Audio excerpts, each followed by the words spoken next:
Machine మలగొట్టిల్లండి. నా reporter నేను అని చెప్పి వచ్చి నా పేరు సురేష్, నేను రేషన్ డీలర్ని, షాప్ నెంబర్ 36123030. నిన్న రిపోర్టర్ అని చెప్పి వచ్చిండు. నేను విఠల్ నగర్లో రేషన్ డీలర్ని.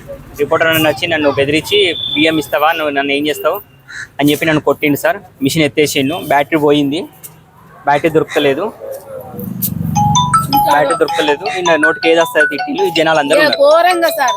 బూతులు అయితే అవ్వను, అక్కను, చెల్లెను, నీ జాతిందేంగా, నీ అమ్మందేంగా, నువ్వేం సార్ చేస్తున్నావు రా, నేను సాకలు శివన్ రా, నీ గుడ్డు బట్టలు విండిపోతారా నీ నోట్లే, నువ్వేం చేస్తావు రా, అయ్యలే లంజ కొడుక, నిన్ను చంపుతారా ఈడ, నువ్వు బయటకు వెళ్ళు అట్లా అన్న వాళ్ళు. నాకు కోపం వచ్చి ఏందన్నా పొలగాన్ని కొడితే కొడి చంపుతావా, బియ్యం పోయలేకుండా ఆఫ్ చేస్తున్నావు, ఎందుకు ఆఫ్ చేస్తున్నావు అని నేను అడిగితే నువ్వెవరివే అంట, నువ్వెవరివే అంటే నువ్వెవరు మీరు రానన్నా. నేను ఫెస్టివల్ అయితే వాళ్ళకి ఐడి కార్డు ఉండాలి, సిఐ దగ్గర పర్మిషన్ తీసుకొచ్చుకొని రైడ్ చూపించాలి.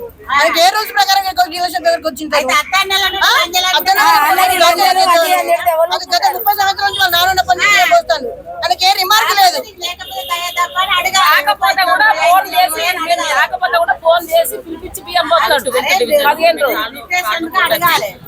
సురేష్ కు ఇప్పటికీ గత 30 సంవత్సరాల నుంచి వాళ్ళ డాడీ పోసినప్పటి నుంచి మాకు ఇప్పటి వరకు ఎలాంటి ఇబ్బంది లేదు. 40 సంవత్సరాలు దాటి నేను చిన్నప్పటి నుంచి ఇక్కడ కార్డు హోల్డర్ అయి ఉన్నా.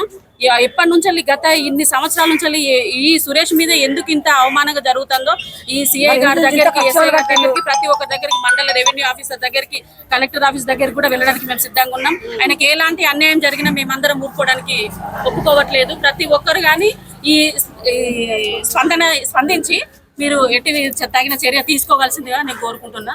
12th డివిజన్ మధ్యలో సమయం.